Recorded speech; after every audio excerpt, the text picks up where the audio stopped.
सभी दोस्तों को नमस्कार, जय हिंद, वंदे मातरम। देखिए दोस्तों, आज की वीडियो में हम समझने वाले हैं कि साइबर तहसीलदार का नामांतरण अर्थात साइबर तहसील का नामांतरण खारिज क्यों होता है। देखिए, अगर आपका नामांतरण जो है वह साइबर तहसीलदार के समक्ष गया है और वहां से नामांतरण आपका खारिज होता है और आपका नामांतरण जो है वह किस कारण से खारिज होता है, इस बात को आज के वीडियो में हम समझने वाले हैं। आपने चैनल को सब्सक्राइब नहीं किया तो चैनल को सब्सक्राइब कर दीजिए, बेल आइकन को प्रेस कर दीजिए और इस वीडियो को फटाफट लाइक कर दीजिए, क्योंकि इस चैनल के माध्यम से आपको मिलती है सरल आसान भाषा में इसी प्रकार की कानूनी जानकारी। तो आइए वीडियो को शुरू कर लेते हैं। देखिए दोस्तों, जब भी कोई व्यक्ति जो है अपना नामांतरण जो है साइबर तहसीलदार के माध्यम से करवाना चाहता है तो उसको ये 8 पॉइंट जो है, ठीक है, खारिज होने के 8 प्रमुख कारण जो है, इन 8 कारणों को जानना जरूरी है। अगर आप इन 8 कारणों को जान जाएंगे तो आपका नामांतरण जो है वह खारिज नहीं होगा या खारिज होने से बच जाएगा। लेकिन अगर आप इन 8 कारणों की ओर ध्यान नहीं देते हैं तो आपका नामांतरण इन्हीं कारणों से खारिज होता है। तो इनमें से सबसे पहला कारण जो है, यहां पर सबसे पहला कारण जो है नामांतरण खारिज होने का, कहां पर? साइबर तहसील में। साइबर तहसील में आपका जो नामांतरण खारिज होता है उसका सबसे पहला कारण जो है वह है नाम में गड़बड़ी। ठीक है, नाम मिसमैच। अगर आपके नाम में किसी प्रकार की गड़बड़ी है, कैसे कि जैसे अगर कोई व्यक्ति जो है साइबर तहसील के माध्यम से अपना नामांतरण करवाना चाहता है और उस व्यक्ति ने क्या किया कि अपना जो खाता जो है, ठीक है, खातावार खतौनी जो है, खातावार खतौनी या खसरा जो है, ठीक है, उसमें उसका नाम अलग है। किसका? जो विक्रेता है। विक्रेता कैसे?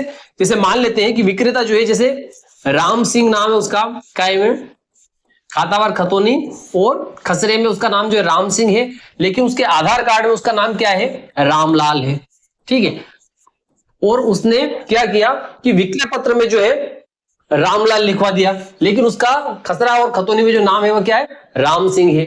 इस प्रकार से क्रेता का भी हो सकता है कि उसने जो है अपना नाम कुछ अलग लिखवा दिया और आधार कार्ड में उसका नाम कुछ अलग है। तो ऐसी स्थिति में नाम जो है आपका सही मिलान नहीं होने के कारण, या पिता का नाम जो है उसमें भी इस तरीके का अगर सही मिलान नहीं होता है, या फिर जैसे यहां पर लिखा हुआ है राम सिंह, किसमें? आपके खाते में जो है राम सिंह लिखा हुआ है, ठीक है, लेकिन आपका जो आधार कार्ड जो है उसमें क्या लिखा है? राम सिंह, और उसके आगे किसी भी प्रकार का कोई सरनेम लगा हुआ है। ठीक है, तो यहां पर केवल राम सिंह है, यहां पर सरनेम के साथ राम सिंह है। तो ऐसी स्थिति में भी आपका नाम जो है वह मिसमैच हो जाता है। इसलिए आपका आवेदन जो है, नामांतरण का आवेदन जो है वह किसके द्वारा? साइबर तहसीलदार के द्वारा क्या कर दिया जाएगा? वह खारिज कर दिया जाएगा। ठीक है, किस कारण से? गड़बड़ी के कारण। कौन सी? नाम की गड़बड़ी, अर्थात आपका नाम जो है उसमें सही नहीं मिला है। किसका? विक्रेता का नाम। ठीक है, इसके अलावा रकबा में गड़बड़ी। अगर आपने जो जमीन खरीदी है, ठीक है, आपने जो जमीन खरीदी है, जैसे मान लेते हैं कि किसी व्यक्ति ने सर्वे नंबर 100, कौन सा? सर्वे नंबर जो है वह 100 खरीदा है, ठीक है, और उसका रकबा जो है 0.50 आ रहे हैं। कितना? 0.50 हेक्टेयर है। लेकिन उसने विक्रय पत्र जो करवाया, उस विक्रय पत्र में उसने क्या लिख दिया? 0.51, 51 लिख दिया, या 52 लिख दिया, या 53 लिख दिया, 0. ठीक है, तो इस तरीके से अगर रकबा जो है वह उस रजिस्ट्री में रकबा जो लिखा है वह खसरे से ज्यादा अगर लिख दिया है तो ऐसी स्थिति में भी आपका नामांतरण वहां से निरस्त हो सकता है। ठीक है, इसके अलावा अगला कारण जो है वह है सर्वे नंबर की गड़बड़ी।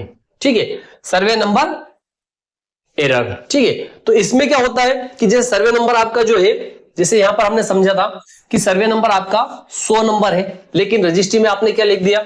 सर्वे नंबर 101 लिख दिया। ठीक है, या 100/1 लिख दिया, 100/2 लिख दिया। तो ऐसी स्थिति में आपका सर्वे नंबर जो है वह मिसमैच हो जाता है। तो ऐसी स्थिति में भी आपका नामांतरण जो है वह साइबर तहसीलदार के द्वारा निरस्त कर दिया जाएगा। अगला है ई-केवाईसी फेल। जब भी आपकी रजिस्ट्री होती है, विक्रय पत्र जो होता है, रजिस्टर्ड किसी भी प्रकार की कोई डीड होती है, चाहे वह विनिमय हुआ, दान पत्र हुआ या विक्रय पत्र हुआ, और उसमें अगर आपकी ई-केवाईसी जो है वह फेल हो जाती है। ई-केवाईसी फेल का मतलब होता है कि आपका आधार कार्ड जो है वह आपके खाते से लिंक नहीं है, या फिर लिंक होने के बाद में भी वह फेल हो जाता है, तो ऐसी स्थिति में भी आपका जो है नामांतरण का आवेदन जो है वह साइबर तहसीलदार के द्वारा क्या किया जाएगा, उसको निरस्त कर दिया जाएगा। क्या किया जाएगा? निरस्त कर दिया जाएगा। देखिए आजकल क्या होगा कि जैसे साइबर तहसीलदार से आपके नामांतरण होते हैं, क्या होता है, साइबर तहसील के माध्यम से लोगों के नामांतरण होते हैं। तो साइबर के माध्यम से जब नामांतरण होना शुरू हो गए, तो ऐसी स्थिति में किसी भी भूमि के संबंध में अगर कोई वाद चल रहा है, क्या चल रहा है, किसी भी भूमि के संबंध में अगर कोई वाद चल रहा है और उस वाद की एंट्री जो है वह भी अगर ऑनलाइन कर दी गई है, तो ऐसी स्थिति में क्या होता है कि वाद भी पोर्टल पर दिखना शुरू हो जाता है। साइबर तहसीलदार के माध्यम से साइबर तहसीलदार को वहां पर दिखना शुरू हो गए हैं। तो ऐसी स्थिति में अगर साइबर तहसीलदार को, ठीक है, कोर्ट केस या स्थगन, कोर्ट केस या उसका स्टे जो है वह अगर ऑनलाइन दिख रहा है और वहां पर शो हो रहा है, तो ऐसी स्थिति में भी आपका नामांतरण जो है वह खारिज हो जाएगा। ठीक है, इस आधार पर भी आपका नामांतरण जो है वह खारिज हो जाएगा। अगला कारण रहता है बंधक भूमि।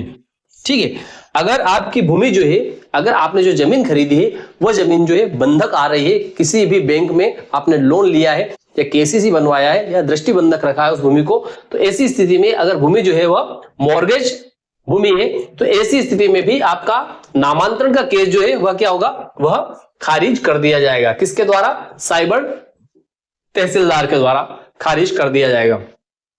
सबसे महत्वपूर्ण कारण जो है वह है ऑनलाइन आपत्ति।